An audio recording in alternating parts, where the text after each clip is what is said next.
真男人。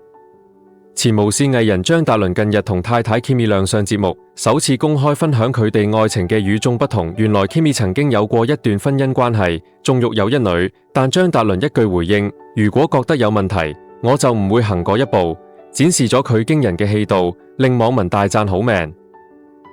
現年47歲嘅張達倫同太太 Kimi 獲邀擔任 ViuTV 節目《不一樣的愛情》嘉賓，分享佢哋嘅相識經過。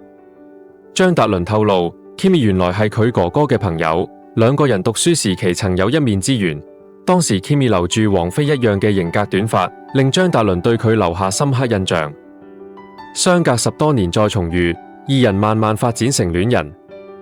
當時 Kimi 已經歷過婚姻，並育有一女。當被主持問到會否因此難以跨出一步時，張達倫嘅回應極具男人嘅氣魄。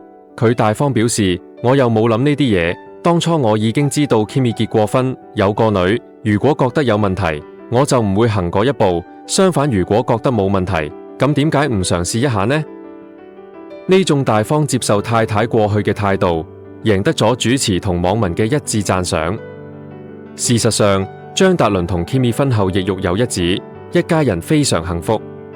上個月係佢哋結婚9週年紐婚紀念，張達倫喺社交平台高調放閃。留言話：開心同你暫時共度嘅9年，呢個改變令我更加珍惜大家相處嘅時間。連佢嘅舊愛黎子珊亦有送上祝福留言 Happy Anniversary， 足見張達倫喺圈中嘅好人緣同光明磊落嘅性格。